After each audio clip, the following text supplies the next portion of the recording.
Mga kapatid, mga katanungan, sasagutin, mga alalahanin, lilinawin. Ito ang programang katuwang nyo sa usaping batas, serbisyo publiko at politika. Maging sa kalusugan, pisikal man o espiritual, ako po si Chicky Verhel, pansamantalang humahalili kay Cheryl Cosim dito sa Sagot Kita. Napapakinggan nyo kami sa 92.3 Radio 5 True FM. Dito tayo sa Totoo. At live din po tayo sa Facebook ng True FM. At kung kayo mga kapatid ay Signal subscriber, nako, kami po ay napapanood sa Channel 19. Fairly new yung channel na yan, no? Pero alam ko hindi na secret yan eh. Tuwing Miyerkules po, usapang politika tayo, mga kapatid. Alam nyo yan. Marami ang nagulat sa pagkikita ni na Vice President Sara Duterte at former VP Leni Robredo. Nakakagulat nga naman.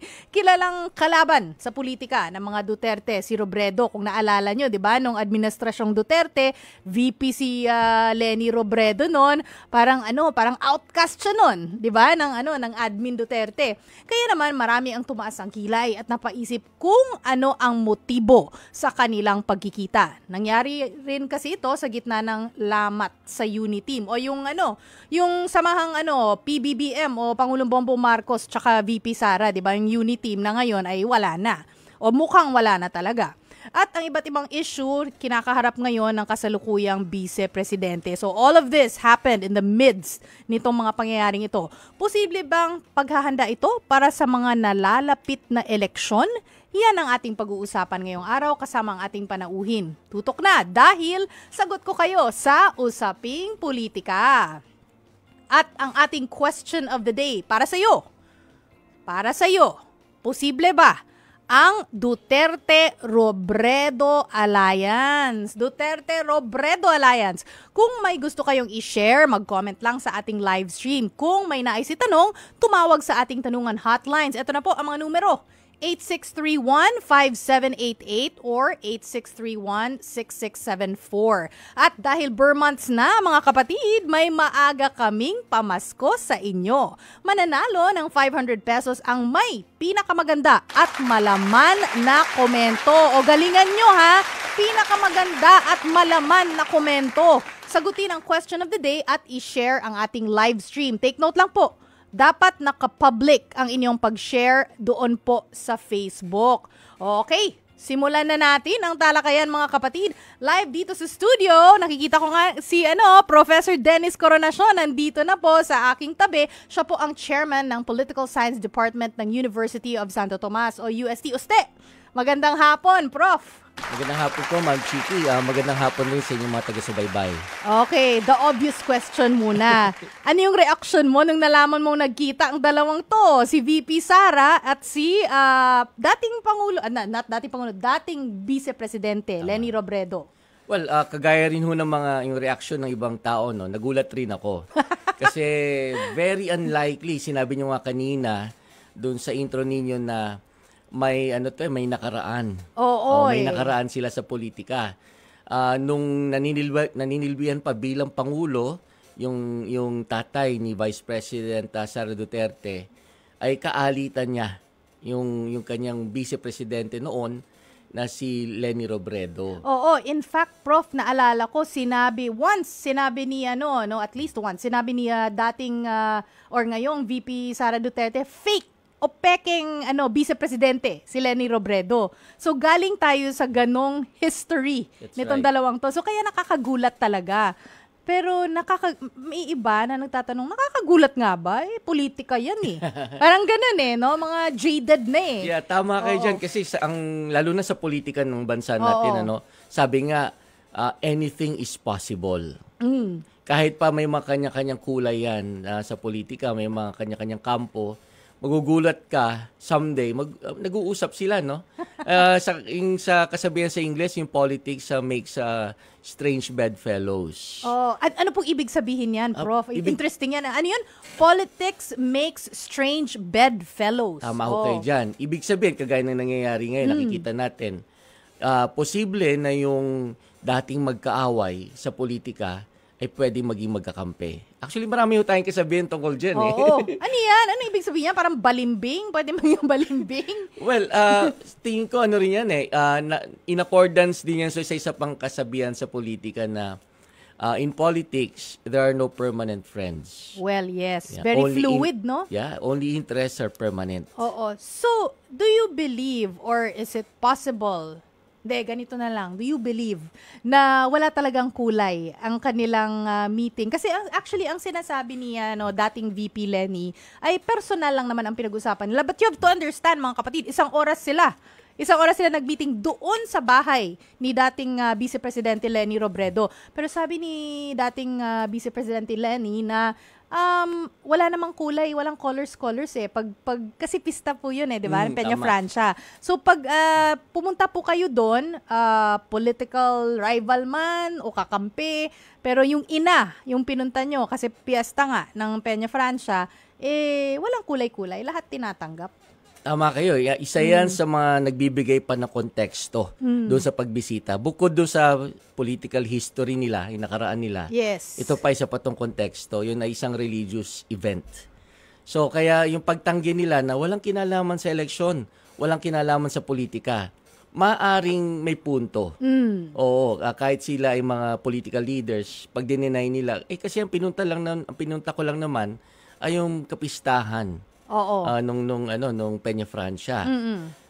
Di kung ganon, if we're going to take it at its face value, maaring posible. Kaya nga lang, mga politiko to Ito pinag-usapan natin yung mga tao, di ba? Oo. Kung sasadyain nila ang kapwa nila politiko, lalo pat malayo yung lugar, Oo. Hindi ko alam kung saan nanggaling si VP Sara Duterte, kung nanggaling pa siyang Davao o Maynila, pero either regardless, way, malayo. Oo. Naga yun Para sa Jain mo yun.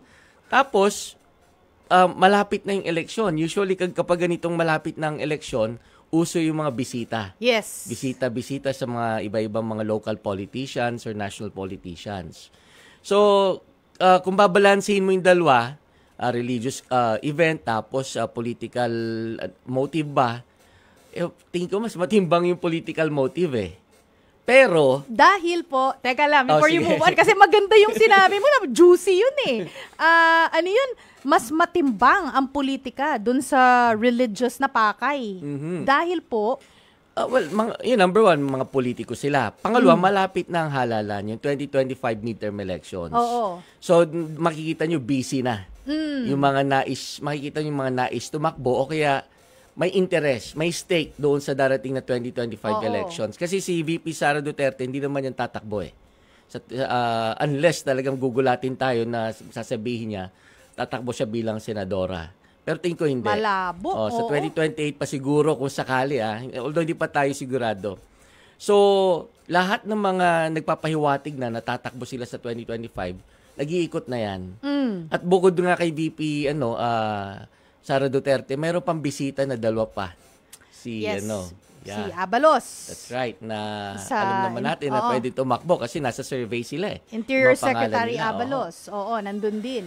Oo.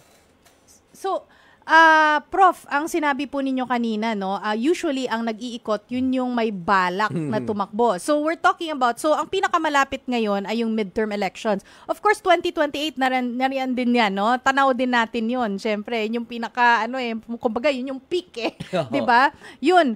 Pero, ang may pakay, ang may motibo, ang usually umiikot. So, in this case, can we say ba na si VP Sara mukhang wala namang motibo? Sino yung at the advantage dito sa kanilang dalawa kung meron man? Mahirap na tanong yan. Sige. Pero kung pag-uusapan natin ay motibo, maaring hindi election. Kumbaga man yung immediate na reason ay hindi election. Okay. Oo. Ang nakikita kong immediate na reason sa pagpunta ni VP Sara Duterte, pagbisita niya kay former VP Lenny Robredo, ay may kinalaman sa issue niya ngayon. Which one po? Yung sinabi niyo kanina, yung much larger context na nakipaghiwalay siya doon sa alyansa. Yung unit team. That's right, yung unit team. So, dahil doon, nakikita naman natin ilang buwan na pinapahirapan siya lalo na sa budget hearing, doon sa hearing tungkol sa confidential fund, intelligence fund. Ito yung punot dulo no? Yung Tama confidential kayo dyan. funds. Oo. Lalo pat yung may chismis Oo. na pwede siyang i-impeach ng ating Kongreso, no? So, kumbaga man, she's in a difficult situation. And naghahanap siya ng mga posibleng pwedeng kumampi sa kanya. O kaya, yan, yung pare-pareho sila ng yung ibig sabihin, hindi naman talaga opposition kung hindi sympathetic sa administrasyon ngayon. So, yun ang mga nilalapitan niya. Okay. So, yung hindi mga sympathetic, so yung hindi mga kakampi po sa administrasyong Marcos, ayun yung mga nilalapitan niya. So, parang for a possible, parang magiging soft ang puso man lang, di ba? Kahit hindi ka-alyansa siguro, pero maging softer siguro. That's sige, right. go ahead. Kaya po pwedeng maging potential na kakampi. Okay. Potential na kakampi. Sa tingin niyo po ba, potential na kakampi ni VP Sara Duterte, si dating Vice Presidente Leni Robredo? Posible ba yun? Yan nga po, yan ang isang malaking katanungan, pwede natin suriin ngayong hapon. Kung titingnan natin yung nakaraan ng yung dalawang leaders na yan, kasama si former President Duterte, maaaring maisagot natin kung halimbawa vindictive lamang si former VP Leni Robredo. Sasabihin niya, hindi, pinahirapan ako ng ama mo eh. Naalala ko pa yon, masama pa ang loob ko. Kung may grudge pa siya. Ha? But on the other hand, nakikita naman natin ang Liberal Party ever since talagang pag kumagaman independent at talagang nag-iisip. Kumagaman nung panahon ng termino ni Pangulong Duterte, opposition yan. Yes. Oo. Ngayon naman, parang opposition pa rin, Although medyo lumalambot at may umuugong-ugong na balita na posible raw na magkaroon ng alyansa yung Liberal Party at yung partido, yung coalition ng Pangulo. Yun ay chismis lang naman, hindi pa verified, So, ayan, kaya hindi simple yung politika natin, Yes. Actually, nakausap namin sa isang programa si Attorney Barry Gutierrez na siya po ang tagapagsalita ni dating VP Leni Robredo. At tinanong ko nga siya kung posible nga itong yung nila, mag-alyansa sila, 'di ba? Maging isa sila. So sabi ni Attorney Gutierrez, sa tingin lang naman niya, ang kanya lang pananaw ay mahirap daw. Kasi iba daw talaga ang prinsipyo nga nila ng LP o ni VP Leni dun sa kay VP Sara. Sa tingin niya, malayo daw talaga ang kanilang mga paniniwala. At sabi niya, ang malinaw daw si VP Leni na dun lang siya makikipag-alyansa kung parehas ng vision, parehas ng mga motivation, yung mga politiko. Valid naman po yung point ni Attorney Barry, kasi sa amin sa political science, isa sa pamamaraan upang alamin namin kung may pag-asa na magkampihan ng mga partido o yung mga political leaders ay sa pamamagitan ng mga prinsipyo. O may sinusulong na political ideology, sinusulong na mga plataforma, polisiya, programa. Kilala ang Liberal Party nga na medyo left of center. Medyo progresibo, si naman, kung huhusgahan natin, base doon sa kanyang mga decisions, actions, si VP, Sara Duterte, parang medyo may nasa kanan. O medyo traditional. Lalo na yung kanyang issues tungkol sa red tagging, yung kanyang position tungkol sa communism, Communist Party. So, medyo nasa kanan, So, sa political spectrum, yung isang nasa bandang kaliwa at yung isang nasa bandang kanan, mahirap magsama. Yes. Ang tanong, so since ganun nga, alam na po natin, yung isa kaliwang-kaliwa, yung isa kanang-kanan. Is there a middle ground? Pwede ba silang mag-compromise and will it do them good? And tayong mga Pilipino, kung mag-compromise silang dalawa, wag naman masyadong dito liberal na ideas, wag naman masyadong yung conservative ideas. Actually, yung Liberal Party hindi naman talaga sobrang sobrang kaliwa. Hindi naman extremely nasa left Yun medyo nasa gitna siya, malapit sa gitna. Maring masabi natin na pwede Kaya nga lang, matindi rin sakripisyo. Kung sakaling itutuloy nila yan, yung in-speculate na samahan na o alyansang Sara Duterte and Leni Robredo / Liberal Party, matindi-tinding prinsipyo po ang isasakripisyo ng Liberal Party. Ganon rin naman siguro si VP Sara Duterte. Pero mas kilala ko kasi si VP Sara Duterte na pragmatiko na politiko. So, very flexible yung mga ganyan, Very flexible. Yun na lang, ang tanong na lang natin, ay yung Liberal Party ba? Flexible din ba sila? Oo. Sa ngayon ba, mukha bang flexible? Parang sila parang rigid talaga sila dun sa kanilang, kasi pag kinausap mo, or hindi kinausap, pag nakikita nyo po sa TV, kunwari si Senator Risa Ontiveros, straight up, sinabi po niya na hindi pwede. Yes. Kasi magkaiba nga yung ideals nila. That's right. So, hindi pwede mag-mix. So, in that sense, rigid. Mahirap. At least for Senator Risa Ontiveros. And sabi nga ni Attorney Barry Gutierrez, mukhang sa ideals, malinaw naman na si dating Vice Presidente Leni na kung hindi tayo magkapares ng ideals, hindi tayo pwede magkaalyansa. So parang ganun yung labas. Pero kanina po, napag-usapan natin yung mga issue na kinakaharap ni VP Sara ngayon, yung, nagsimula nga dun sa confidential funds, tapos madami na siyang issues talaga. Posible kayang ginawa ito ni VP Sara para ilihis ang atensyon sa mga issue na yan? Well, ang tingin ko naman, kahit gumawa siya ng eksena, o diversion, tingin ko babalik pa rin sa kanya yan. Kasi mainit sa kanya ngayon yung mga miyembro ng House of Representatives. In fact, parang ang bali-balita, ang chismis, talaga daw itutuloy yung impeachment against her. So, kahit pa mailihis niya sa ibang issue o sa ibang insidente, tingin ko babalik pa rin sa kanya. Hindi pa rin siya titigilan. Yung na-mention nyo po, Prof, mga kapatid, 4:21 po ng hapon. Ako po si Chicky Verhel. Ito po ang programang Sagot Kita. Kasama po natin ngayon, si Professor Dennis Coronacion. Siya po ay isang political analyst from USTE, University of Santo Tomas po. So, ito nga na-mention po ninyo, Prof, na impeachment. Bakit po ipupush talaga ang impeachment ng mga may ayaw sa kanya? Bakit importante sa kanila? Hindi actually hindi ko maintindihan doon sa mga nababalita lang naman na magsusulong nito. I mean, doon sa panahon ni former President Duterte, of course, hindi rin naman niya kalyado yung Vice Presidente noon. Pero hindi naman siya umabot sa ganung punto. Parang hindi niya pinahintulutan yun na ma-impeach si VP Leni Robredo. Parang nakontento na si former President Duterte na marginalize yung Vice Presidente. Parang outcast siya Yes, outcast. Parang na-left out. That's right. Hindi masyadong makakilos kasi limited yung budget. Yes. Although kilala naman natin si former VP Leni Robredo na masipag. Kahit walang budget yan, kumikilos yan. Kinaya. Oo. So, yun ang doon. Bakit umaabot na parang, kumbaga man, overkill na Oo. Sa tingin nyo po, overkill na kung impeachment pa talaga ang pinag-uusapan natin? Unless, of course, ang kanilang goal, itong mga nagsusulong nito, ay 2028 election.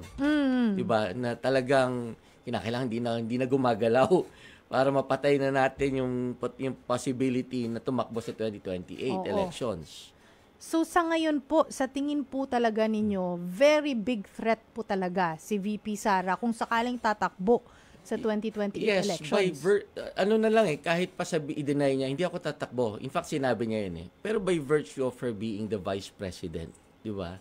Ikaw yung unang-unang target ng mga may ambisyon sa 2028 elections.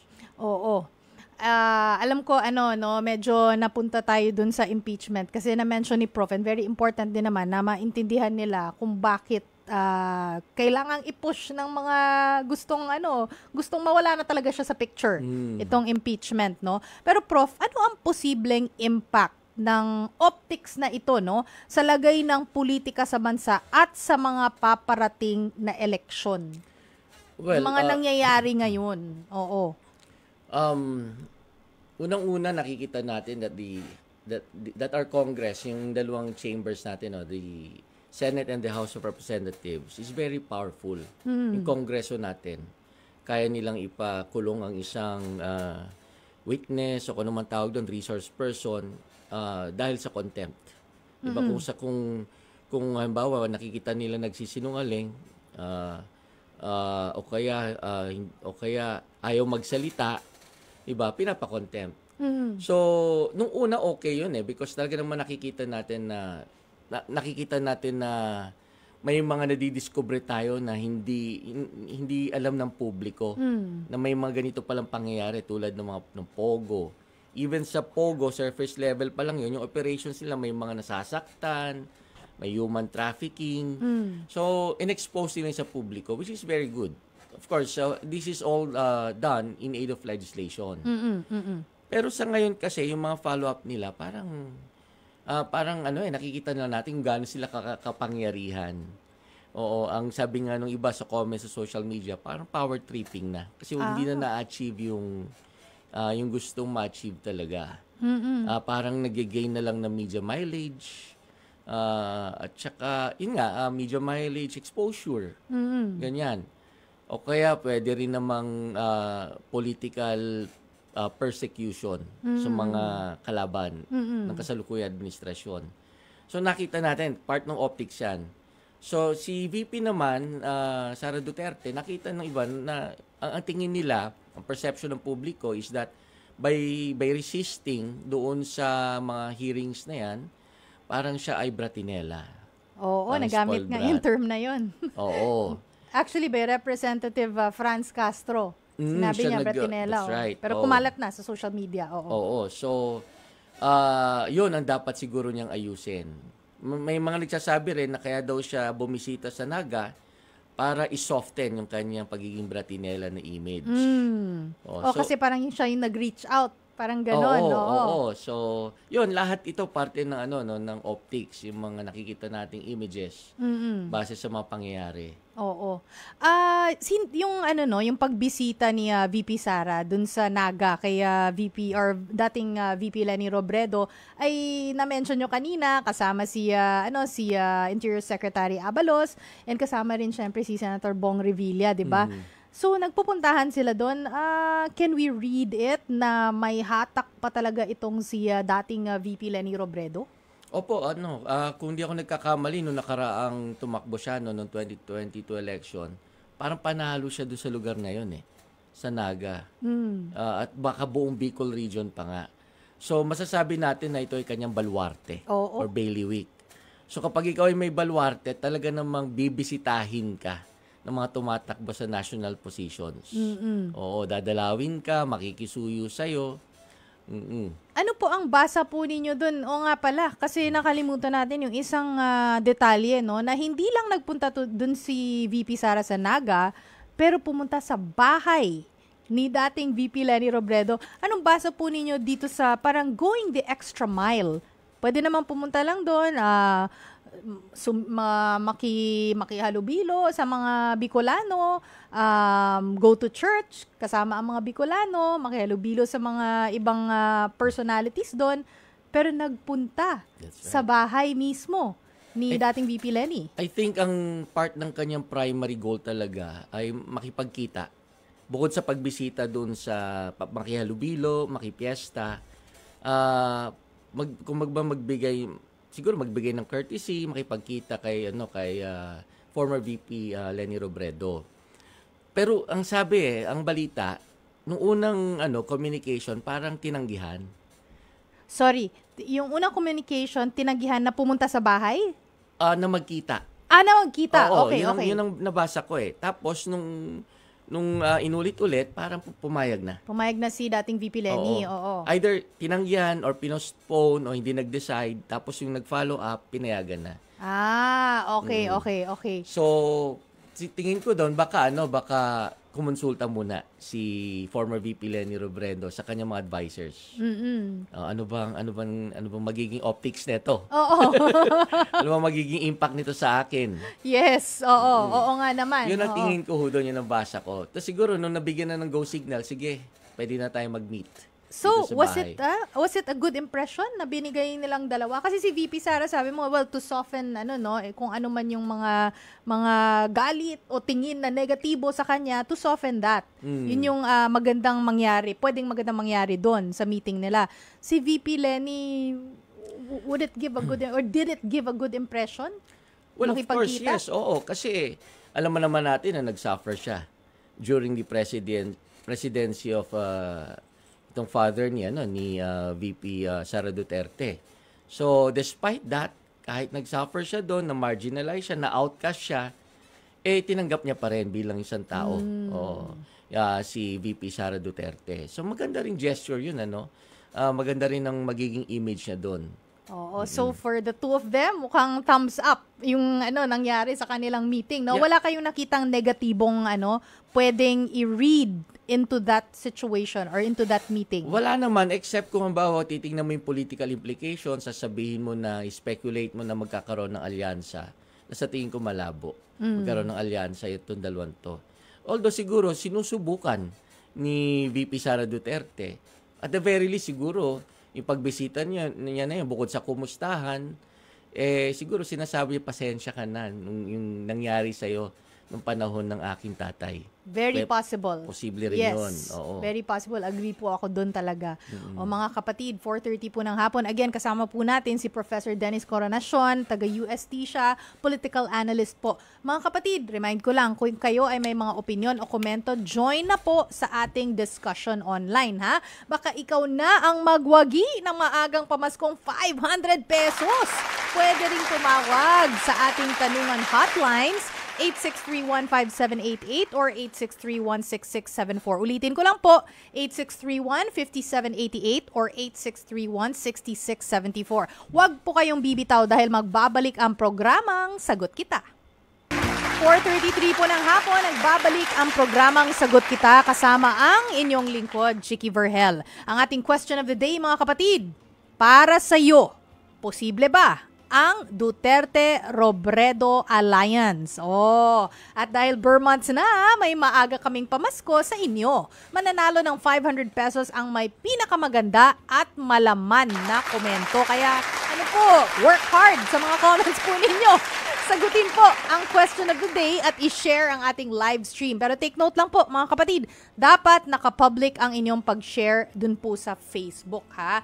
Okay, kasama pa rin natin ang political analyst po na si Professor Dennis Coronacion of UST. Prof, puntahan natin yung budget hearing na mention mo na rin kanina. Isa sa mga issues, di ba? Mula dun sa confidential funds. Hanggang ngayon, nasa budget hearing na po tayo, di ba? Ano ang masasabi mo po sa hindi pagdalo ni VP Sara? Kasi mga kapatid, background lang para dun sa mga, nakalimot na o hindi alam kung ano nangyari. Si VP Sara po, ang OVP po, ay nagbigay ng budget proposal, di ba? Na around 2 billion. If I'm not mistaken, around 2 billion, a little over 2 billion, So, syempre, ang tinatanong siya about this budget, actually about the previous budget. Kung ano yung mga, dapat i-explain niya, yung notice of disallowance na parte po ng mga 70 plus million ba yun? Yeah. Oo, parte ng 125 million na confidential funds. Kung ano ito, kailangan i-explain. Yung paano ginasta yung pera. So, Prof, ano ang masasabi po ninyo sa hindi pagdalo ni VP Sara? Well, ang tingin ko dyan, tingin niya wala nang pag-asa doon sa kanyang hinihiling na yung kanyang proposed na mga funds for 2025 for her office. Kasi base doon sa una niyang pagdalo, parang hindi niya nagustuhan nabastusan siya. Pero at the same time, lumaban din naman siya. Nakipagsagutan rin siya, no? So, tingin ko resulta nun yung kawalan ng pag-asa na may mangyayari pa, umaprubahan pa yung kanyang pinopropose. Parang nakikita niya, ang totoo niyan is more of questioning rather than yung Parang interrogation? Oo, interrogation instead of parang approval. Oo. Besides, kung titingnan natin yung yung tradisyon ng ating pamahalaan pagdating sa budget hearing, in most cases, hindi pinapadalo na yung president at saka yung vice president. At saka talagang parang magbi-breeze through lang, sandalian lang yung Minuto lang, no? Oo.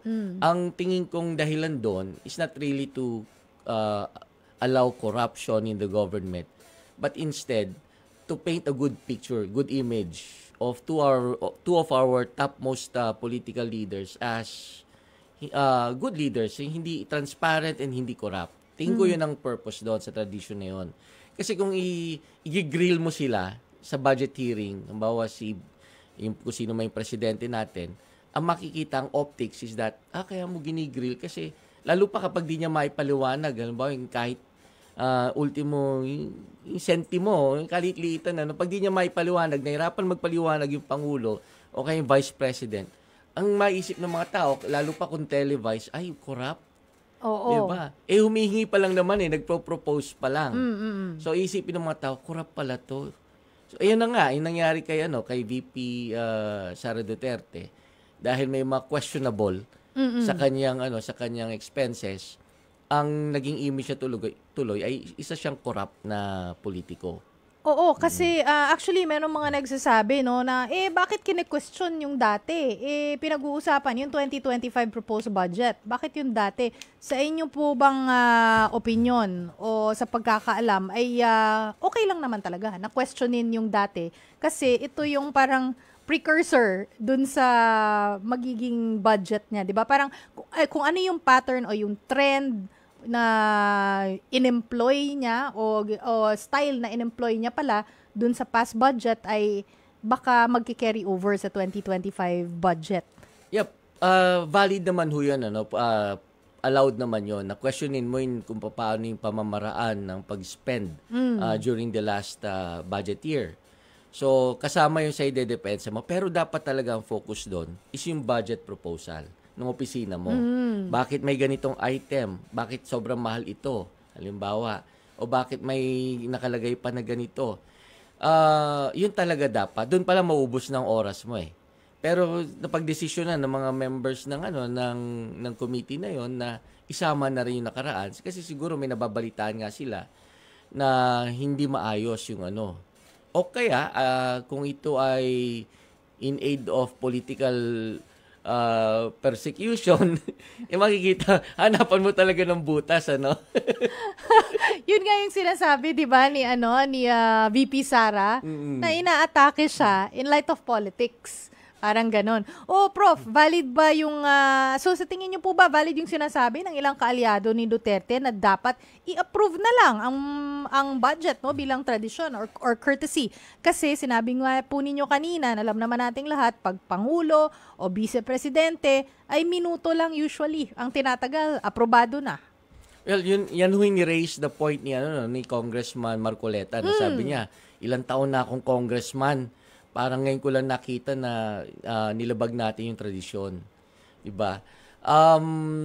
Hindi ko alam kung anong susundin kung yung ba talagang budget process na pwede magtanong. Kasi alam nyo, pag sumalang kayo dyan, either as a witness, resource person, lahat pwedeng itanong sa inyo Oo, siguro meron man lang, i-invoke mo na lang ang iyong yung mga constitutionally protected rights na right against self-incrimination kung hindi mo gusto sagutin. Pero kung ayaw mo naman sagutin, ang sama naman ng image mo, ay may tinatago. Di ba? Ayaw sagutin. So, yun ba? O yung nire-raise na point ni Congressman Marcoleta na bakit sa ganitong pagkakataon hindi natin susundin yung tradisyon.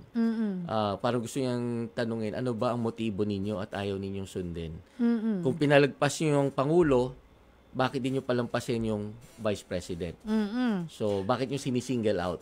Okay, valid naman din talaga yung point, Prof. Ito pong yung pag-usapan na lang natin muna yung 'di ba hindi siya nag-attend ng mga budget hearings. So next, I guess the next budget hearing. So kasi nag-attend naman siya, tapos sumagot siya, tapos parehas lang yung sagot niya na ayaw nga niyang pag-usapan. Parang ganoon, 'di ba? Yun yung kumbaga theme ng sagot niya. But eventually, hindi siya dumalo. Ano yung magiging perception sa kanya ng mga supporters niya or ng mga umaasa sa kanya and yung mga botante in general, no? Kasi pag sinabi mo, uy, hindi mo dinepensahan yung budget mo, paano kami yung mga beneficiaries ng ng OVP na pumupunta sa na humihingi ng tulong because 'di ba her claim was maraming pumupunta talaga sa OVP para humingi ng tulong. So paano kami? Kung hindi mo de-defend yung budget mo, paano kami? Hindi mo kami pinaglaban. May ganun ba? Or is it more of ganun talaga na politika siya Well, yun naman nung doon sa una yung point. I think ang naging decision ng committee headed by Congressman Kimbo is that kung ano man yung allotted budget ng OVP para do sa mga ganon, yung pagtulong, ililipat na lang sa DSWD. Oo. Doon sa tamang agency. So pwede siguro gawa siyang referral. Oo, yun naman usually ginagawa ng mga natin, ng mga nakaupong mga leader, ire-refer. O kung ba may kinakailangan tulong pinansyal sa pampa-hospital, lalapit sa isang politiko, gagawin ng referral. So maaring ganun na lang ang mangyayari. So hindi pa rin naman completely matatanggal. Kaya nga lang hindi na at her discretion. Oo. So yung isa naman, ano ba magiging, kasi this is not the first time na ginanyan pagdating sa budget ang Office of the Vice President. Yung nakaraang Pangulo rin, ginanyan din, pinahirapan din. Tingin ko magsusurvive naman yung kanyang opisina kahit maliit ang budget. In fact, dapat nga mas magpursige si VP Sara Duterte upang patunayan yung kanyang kapasidad bilang leader. Na kahit walang budget, maliit ang budget, kaya mo pa rin ipatupad yung mga mo. Pwede siyang sumangguni kay former VP Leni Robredo patungkol sa bagay niyan. Oo, kasi ito yung ginawa ni VP Leni dati. Pwede siyang humingi na advice. Kasi despite maliit yung budget ni former VP Leni Robredo, naipagpatuloy niya pa rin yung mga programa niya. Ang sinabi po kasi, 'di ba, alam naman po natin na yung budget na dapat po sa mga beneficiaries ay bibigay na lang sa DSWD, pero sabi niyo nga po ay not within her control na. 'Di ba? Kasi doon na sa ibang government agencies. Ang sabi po kasi niya, pag ganun po kasi ay hihingi siya ng tulong, sinasabihan daw kasi siya galing, or hindi siya, but yung mga tao sa OVP, pag humihingi ng tulong, ay, OVP, kalaban kayo Parang sinasabihan daw siya ng ganun. So, yun yung reason niya kung bakit sana nanghingi siya ng budget naman. Para sa OVP talaga, o karagdagang budget. Pero Prof, mandatory po ba talaga ang pagpunta ng VP o at least ng representative ng kanyang opisina dun sa mga hearings na yon? Well, wala pa. So far, wala pa ako na-encounter, nababasa na batas na required sila. Bukod doon sa tradition ng kumbaga man meron din yung courtesy between and among the three top branches of our government, the judiciary, executive, and the legislative. So kumbaga man respetuhan na lang, para ipatawag mo, summon mo yung yung vice president, tingin ko hindi magandang tingnan. Plus it also shows na kayo nag-aaway sa gobyerno. Diba? Oo. So, Prof, may tuturi nga bang betrayal of public trust ang hindi nga pagsipot ni VP Sara Duterte dito sa hearing? Alam nyo, ang natutunan ko pagdating sa impeachment, kasi may mga grounds din naman dyan na nilay down ng ating saligang batas. Pero ang napansin ko, yung mga bawat ground na yan, walang specific definition. Okay, daming loopholes. Nag-evolve yung meaning. So parang kung ano yung suitable sa situation, tapos i-connectan nila sa isang ground, kaya nagmamatch. Okay. So sabi ko, parang flexible pala yung definition nito. So pwedeng maabuso kapag flexible. Gagawa na lang ng paraan. So balik tayo dun sa usaping impeachment kasi talagang talagang pinag-uusapan naman talaga 'yan. If po may mag-file ng impeachment complaint, ano po mangyayari diyan? Baka po pwede niyo kaming i-walk through dun sa proseso at mga posibilidad pagdating sa impeachment. Ang naalala ko po, so may magfa-file impeachment complaint. I don't know kung dadaan pa sa committee. Para tingnan kung mayroong probable cause, parang ganon. Tapos finally dadalhin sa plenary para pagbotohan. I think pag na-approve po yon, ang sasabihin, the Vice President has been impeached. So dadalhin yung complaint doon sa Senado na kikilos bilang parang mga judges Okay. ng impeachment trial. So doon, kung halimbawang maraming sabihin na natin na napakadali ipasa yung impeachment complaint doon sa House of Representatives dahil marami sila, pagdating naman sa Senado, hindi pa natin masabi. Oo. Oo, kasi lalo pat nalalapit na yung eleksyon. Yes. Hindi rin naman humabilis ang impeachment trial, ano? Oo Kung nakita natin doon sa kay yung experience ni former President Erap. Si Erap, oo. So hindi rin matagal din, no? It will take time. Mag-e-election na, baka abutin na election yan. So hindi natin alam kung yung masusunod bang senador tsaka yung masusunod na congressman, mga miyembro ng House, ay karamihan ba ay kaalyado ng administrasyon o karamihan ba ay oposisyon? Okay, oo. Kasi magpapalit na pala no? Or at least half of it. Opo. Oo. So, kunwari lang po, no? Hypothetical lang ito, Prof. Para sa mga kaka-tune in lang ngayon, kausap po natin si Professor Dennis Coronacion ng UST. Political analyst po siya. Ako po si Chicky Verhel. Ito ang programang Sagot Kita. So, Prof, kunwari lang ay ma-impeach itong si VP Sara, no? Kunwari lang, mapatalsik siya. Anong mangyayari? Sinong uupong Vice President? Kung final judgment ng Senado, no? Natapos yung trial, nag-conclude, tapos kunwari, hypothetically. Yes, kunwari lang naman. Na against the Vice President, yung ruling ng impeachment, yung Senate. Mababakante po yun, yung opisina niya, at may papalit. Ang alam ko po kapag na-vacate yan, yung Senate President ang papalit. Okay. All right. Kung po, no, dito naman po tayo sa election, na-mention nyo na po kanina, no? Ano ang posibleng impact ng mga ito sa Duterte at sa mga kaalyado nila, lalo na't papalapit na ang eleksyon? Actually, nasa difficult situation. Ang mahirap na sitwasyon ng mga Duterte ngayon. Kung titingnan nyo, bawat isa may problema. At least yung mga nakarating sa pinakamataas na posisyon. Si former President Duterte ay mayroong nakaamba na may kaso. Oo. Tapos may nakaamba, may posibilidad na pwede siyang ikulong ng ICC. Oo, so medyo nasa mahirap na sitwasyon siya. Pangalawa, ito namang si Vice President Sara Duterte, ito na nga, pinapahirapan na ng mga congressmen. So simula nung dineklara niya na parang nakipag-break na siya doon sa alyansa ni BBM and Sara Duterte. Oo. So talaga namang nahihirap sila. Tapos alam ko rin yung project nung kanyang kapatid na yung mayor, yung parang anti-illegal drugs din, ay hindi rin niya maisulong sa Davao City. Kasi nga, hindi na tumutulong yung mga kapulisan doon. Oo. Tapos yung congressman naman niya na kapatid ay sinisilip rin yung budget. Pinapahirapan din pagdating sa budget. So, overall, parang nasa mahirap na sitwasyon sila. Kasi hindi nila panahon ngayon. Mahirap. Ganun naman talaga no? Parang wheel. Minsan, nasa taas ka. Yeah, minsan, tama nasa kayo ibaba dyan. ka. So, nakikita ko rito, no? Yung mga, prof, mga nag-announce ng kanilang mga kandidatura, baka pwede po kaming humingi ng general overview lang, mga comments lang about this, no?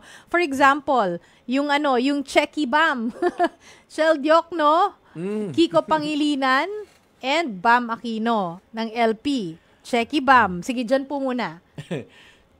Chel Diokno, si attorney, tapos si Kiko Pangilinan and Bam Aquino. Kiko. Checky Bam. Well, ito po ay yung mga kilalang mga miyembro ng Liberal Party. Hindi ko lang alam kung na political affiliation ngayon ni former Senator Bam Aquino. Nagtayo yata siya ng sarili niyang partido. But nevertheless, parang pwede mo ilump to sa isang, tama kayo dyan, sa isang grupo.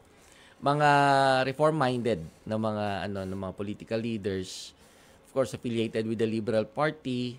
Kaya nga lang itong mga nakaraang taon, mga nakaraang eleksyon, yung si Attorney Diokno hindi pa nananalo. Tapos alam ko si former Senator Bam Aquino, siya yung naging manager, campaign manager ni nung 2022 election ni Lenny. former, Oo. So, I don't know kung anong ano nila, no? Ako nagbabase lang naman ako sa surveys kasi mas mas objective and scientific. Right. So right now, parang I don't know, wala pa yata sila sa top 12, sa Magic 12. Oo, Yes. parang pero mahaba panahon pa naman. Mahaba pa, It's not mahaba yet too pa. late. Yes. Eto pong mga to sa PDP laban. Senator Bongo, Bato de la Rosa, and si Ipe, Philip Salvador. Oo, yung dalawa re-electionist, yung isa naman bagong salta sa pagtakbo sa pagka-senador, ano. Yung dalawa, yung mga re-electionist, baka manalo kasi kung ibabase natin sa Surveys, oo. Oo. Plus kung strong pa yung following ng PDP laban at saka ni former President Duterte, maaring yun ang magdala sa kanila. Sabihin na natin na yung Mindanao vote at saka yung mga Duterte followers. Oo. Yun, so posible. Kaya nga lang medyo itong si Senator Bato de la Rosa ay medyo controversial kasi nga napapalaban siya sa Senado, I think doon sa Senate leadership nung yung meron yung committee niya inimbestigahan yung PIDEA na document. Oo. So, ayun, I think out of those three, I don't know kung yung star power ni celebrity Si power Ipe. ni Si Philip Salvador. Philip Oo. Salvador ay andyan pa. Oo. Parang kaya ba siyang buhatin nun para manalo siya sa pagka-senador. Pero nagawa ni ni Senator Robin Padilla. Oo. Robin Hood Padilla, oo. So Number one. Oo, pero ewan ko tong si kung mangyayari din sa kanya yon, itong si Mr. Philip Salvador. Ito last po sa mga sa mga tatakbo na i-mention po natin. Laila De Lima. Meron siyang 'di ba? Meron siyang sariling or yung Liberal Party, merong party list. Mamamayang party list. liberal. Yes. Oo. Actually tataka rin ako, akala ko tatakbo siya bilang senadora. Senador, Oo. Pero party list ang kanya. Siguro may nakita siyang cause and through that platform, through the party list, doon niya may susulong. Siguro yung nangyari sa kanya, yung pagkakulong, tapos yung pamamahiya sa kanya noong nakaraang administrasyon, pwede niyang gamiting political capital yun Oo. Para manalo siya sa susunod na election. And I think it's a valid cause, para labanan mo yung halimbawa, mala-diktador na pamahalaan. Maraming sa kanya doon, maraming makikisimpat siya, I think it's going to resonate. Especially among the middle class. Oo. O mga kapatid, pwede pang humabol sa pag-comment sa ating live stream para po sa inyong mga opinion. May maaring magwagi ng maagang pamaskong 500 pesos. Huwag po bibitaw dahil magbabalik ang programang Sagot Kita. Nasa huling bahagi na po tayo ng ating programang Sagot Kita. Ako si Chicky Verhel. Ang ating question of the day para sa iyo, posible ba ang Duterte-Robredo Alliance? Of course, kasama pa rin natin ang political analyst na si Professor Dennis Coronacion ng UST. Silipin na po natin ang mga tanong at komento ng netizens. Ito na nga po, hawak ko na nga po. Thank you, K-Nads, para dito. Eto, unahin po natin si Edwin Aquino. Ang sabi po, hindi posible ang Duterte-Robredo dahil for me, mas papahalagahan ni Ma'am Leni Robredo ang delikadesa. Obvious na may hidden agenda si VP Sara D. Sa pagbisita niya, sa dami ng araw na pwede siyang bumisita kung nasa puso talaga, sana noon pa. Lalo nung time na presidente patatay niya na nalalait si VP Leni. Ito po ang opinion ko. Maraming salamat. Delia Pines, sabi niya gandang hapon po. Lahat po posible sa politika. BFF now, kaaway bukas, and vice versa. Only interest remains, sana lang, wag pansarili lang, at isipin din kapakanan ng bansa at ni Juan. Oo, ordinaryong Pinoy. Kailan kaya mangyayari yan? Ang tanong niya. Si Marjon Mamhot, ang sinabi po ay good afternoon po. Ang pagkikita po nila ay isang pangangamusta sa buhay-buhay, trabaho at politika bilang isang babae siguro to support each other at times na may problema si Sara or pwede na about the past election rin but secret na lang, wala na yun kasi. Estelle de Guzman, sa politika posible ang Duterte-Robredo tandem, the earlier na pag-iikot lalo na sa baluarte ng kahit kalaban, may favorable sa isang kandidato. Bawat eleksyon sa Philippine history, may mga tandem na di natin inakala, mag-aalyansa ay nagiging magkasama. Ayan, maraming salamat po sa inyong mga komento. Pero eto na po, meron na po tayong winner, no? Si Ronald Tumbaga. Ang winner po natin yan ng 500 pesos. Ayan, ang sabi po ni Ronald, napakanipis po ng hibla ng pag-asang maging makakadikit sa political spotlight ang Sara-Lenny tandem sa darating at parating pang mga eleksyon. Tulad nga ng sinabi kanina ng iginagalang nating guest ng Sagot Kita na si Professor Dennis Coronacion po ang sinasabi niya, no? Napakalayo ng posibilidad, gaya nga rin ng sasabihin ni Lenny na hindi tayo maaaring magsama dahil magkaiba tayo ng mga prinsipyo. Ika nga kanina ni Sir Dennis, hindi nga talaga maaaring magsama kung pagbabatayan pa ang political principle ng partidong ito. Kaya, big no po talaga na magsama ang dalawa sa politika. Maraming salamat sa iyong komento, Ronald Tumbaga, halatang pinag-isipan. At dahil dyan, may 500 pesos ka. Oh, ayan mga kapatid. Abangan lang ang message ng aming team para sa iyo, Ronald Tumbaga. Okay. Prof, maraming salamat. Again po, si Professor Dennis Coronacion po ang kasama po natin ngayong hapon. Ayan po, siya po ang chairman ng Political Science Department ng University of Santo Tomas. Baka gusto niyo pong magpasalamat? Well, maraming salamat po sa pagkakataon na binigay sa akin upang ibahagi yung aking konting kalaman sa ating politika, no, sa mga issues ngayon. Sana po interesting yung mga nangyayari ngayon sa ating bansa, sa politika ng ating bansa. Pero sana gaya nga ng mga narinig kong komento, lahat matatalino yung mga komento nyo, no? Wag natin sana siyang gawing parang entertainment lang. Kasi parang palipas oras, interest po natin tayong mga ordinaryong mamamayan ang nakasalalay dito. Kung sila ay mananatiling magulo, o kung walang mariresolba dito sa mga issues na to, kawawa naman tayo.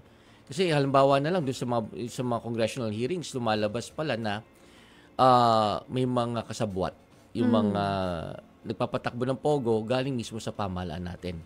Either nasa mababang level o nasa mataas na level, may kasabwat. Bakit nangyayari yun? Samantalang dapat ang pinaglalaban nila yung interes ng mga mamamayan. Amen. Yeah. Prof, maraming salamat again. Mga kapatid, dyan po nagtatapos ang isang oras na tanungan at sagutan. Ito ang programang katuwang nyo sa usaping batas, serbisyo publiko at politika, maging sa kalusugan, pisikal man o espiritual. Sa ngalan ni Cheryl Cosim, ako si Chicky Verhel. Sagot kita!